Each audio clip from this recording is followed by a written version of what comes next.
साथीहरु तपाईहरु आफ्नो कम्प्युटर या ल्यापटपलाई सजिलै आफ्नो मोबाइलबाट कन्ट्रोल गर्न चाहनुहुन्छ भने आज म यस बारेमा तपाईहरुलाई सिकाउने छु। तपाईले संसारको जहाँसुकै रहेर पनि आफ्नो कम्प्युटर या ल्यापटप सजिलै आफ्नो मोबाइलबाट चलाउन सक्नुहुन्छ। आफ्नो मोबाइललाई कम्प्युटर मिनी कम्प्युटर जस्तै युज गर्न सक्नुहुन्छ। तपाईको कुनै पनि फाइलहरु छ या तपाई टाढा हुनुहुन्छ या कतै घरबाट धेरै टाढा जानु भएको छ र तपाईलाई आफ्नो कम्प्युटरमा कुनै फाइलहरु हेर्नु छ या कम्प्युटरमा कुनै काम छ भने तपाईले सजिलै मोबाइलको युज गरेर त्यसलाई सजिलै देख्न सक्नुहुन्छ। यानी तपाईले आफ्नो कम्प्युटर र ल्यापटपलाई सजिलै आफ्नो मोबाइलबाट कन्ट्रोल गरेर एक्सेस गरेर तपाईले सजिलै हेर्न सक्नुहुन्छ। यसका लागि धेरै सफ्टवेयरहरु बनेको छ, तर ती सफ्टवेयरहरु युज गर्दा तपाईहरुलाई धेरै प्रब्लम हुन सक्छ। किनभने तपाईहरुले यस्ता सफ्टवेयरहरु युज गरेर आफ्नो कम्प्युटर या ल्यापटपलाई एक्सेस गर्दाखेरि तपाईलाई कोड चाहिने हुन्छ, कहिले अलाउड गर्नुपर्ने हुन्छ कुनै अप्सनहरु र एकपल्ट कनेक्ट गरेपछि फेरि पनि तपाईलाई अर्को पटक कनेक्ट गर्दाखेरि कोडहरु माग्ने एक्सेस यानी अलाउड गर्नुपर्ने अप्सनहरु त्यस्तो समस्या हुन सक्छ। तर आज यस भिडियोमा तपाईले एकपल्ट आफ्नो मोबाइल या ल्यापटपमा सेटिङ मिलाएपछि तपाईले कहिले पनि त्यसमा कुनै पनि कोड माग्ने र कुनै पनि एक्सेस पोइन्ट माग्ने त्यसमा कुनै पनि अप्सनहरु अलाउ गर्नुपर्ने या कोड हाल्नुपर्ने त्यस्तो हुँदैन। तपाईले जस्ट एकपल्ट आफ्नो कम्प्युटर र ल्यापटपमा यो सेटिङ गरिसकेपछि तपाईले संसारमा जहाँसुकै रहेर पनि आफ्नो कम्प्युटर या ल्यापटपलाई सजिलै आफ्नो मोबाइलबाट कन्ट्रोल गर्न सक्नुहुन्छ। जुनसुकै समयमा पनि तपाईले आफ्नो ल्यापटपलाई कन्ट्रोल गर्न सक्नुहुन्छ र त्यसका लागि कुनै पनि कोड या कुनै पनि अलाउड गर्नुपर्ने कुनै पनि अप्सन जरुरत हुँदैन र तपाईको ल्यापटप या कम्प्युटर चलाउनका लागि कुनै पनि बेला तपाईले सक्नुहुन्छ र तपाईले आफ्नो ल्यापटप या कम्प्युटर कुनै पनि बेला आफ्नो मोबाइलबाट चलाउन सक्नुहुन्छ र हरेक स्क्रिन आफैले देख्न सक्नुहुन्छ। ओके गाइस, आज ढिलो नगरी म यसै बारेमा सिकाउन गइरहेको छु। भिडियो सुरुदेखि अन्तिमसम्म हेर्नु होला। Let's begin.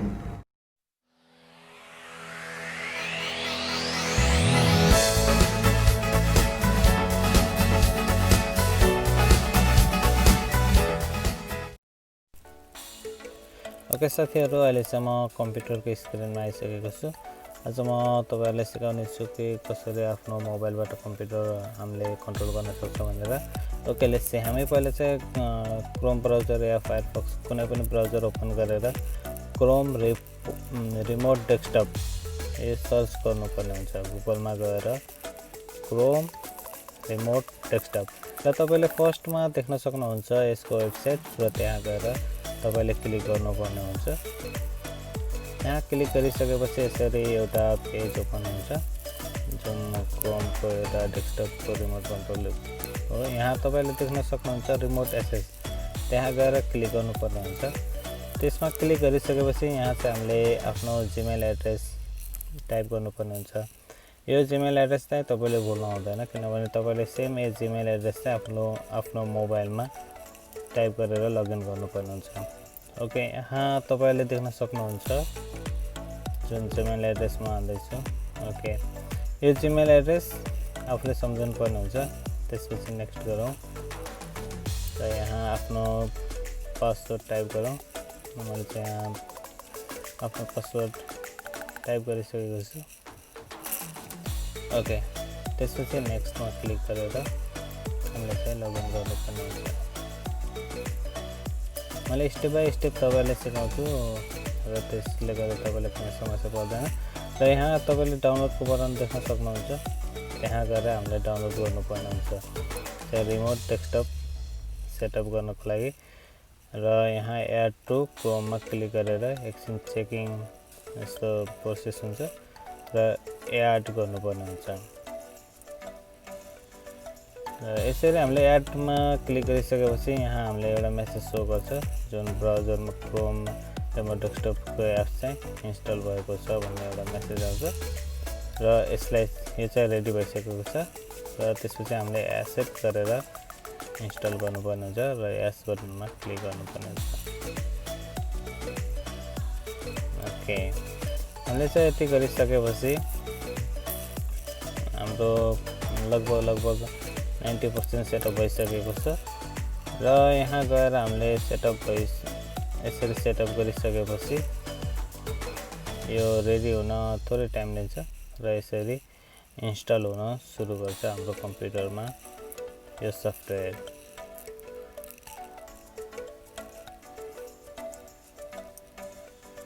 ओके, यसरी चाहिँ हाम्रो कम्प्युटरमा यो सफ्टवेयर इन्स्टल भइसकेपछि यहाँ हामीले देख्न सक्छौँ इन्स्टल भइरहेको छ।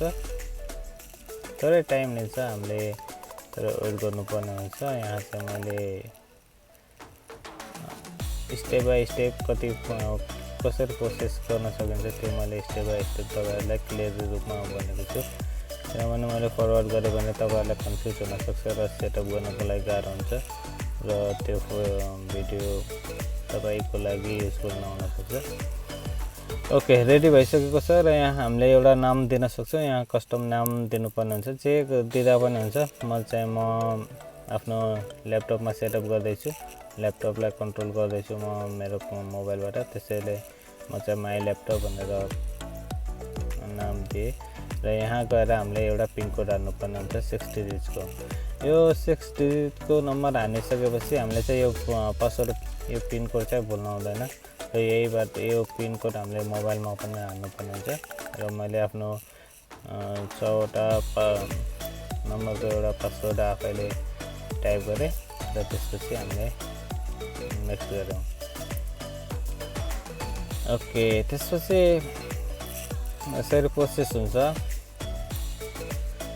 ल। ओके, हाम्रो चाहिँ स्टार्टिङ भइसकेको छ।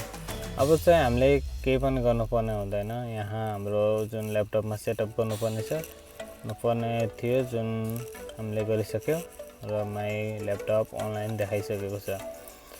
ओके, हामीले ल्यापटपमा गर्नुपर्ने यति नै हो। यति गरिसकेपछि हामीले लाइफ टाइमको लागि हामीले चाहिँ कम्प्युटर संसारको जुनसुकै ठाउँमा रहेर पनि हामीले कन्ट्रोल गर्न सक्छौँ। ओके, अब चाहिँ म हाम्रो मोबाइलमा चाहिँ के सेटअप गर्नुपर्ने हुन्छ त्यसतर्फ लिएर जान्छु तपाईँहरूलाई।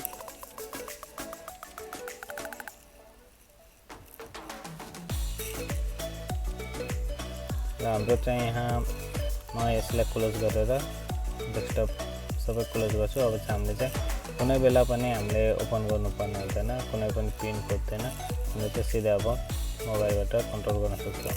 ओके, अब म चाहिँ मोबाइलमा सेटअप गर्न तपाईँहरूलाई लिएर गइरहेको छु। ओके, यहाँ गएर हामीले चाहिँ जुन मोबाइलमा गएर सेम त्यही सफ्टवेयर डाउनलोड गर्नुपर्ने हुन्छ, जस्तै क्रोम, रिमोट डेस्कटप र यो एन्ड्रोइड र आइफोन जुनमा पनि यो एप्स तपाईँहरू सपोर्ट गर्छ र मैले चाहिँ अलरेडी यसलाई चाहिँ डाउनलोड गरिसकेको छु र यहाँ गएर म सिधै ओपन गर्छु। यसरी ओपन गरिसकेपछि यहाँबाट चाहिँ हामीले आफ्नो जुन आइडी छ त्यो चाहिँ हामीले लगइन गर्नुपर्ने हुन्छ र म यहाँ गएर सेम त्यही आइडी लगइन गर्छु।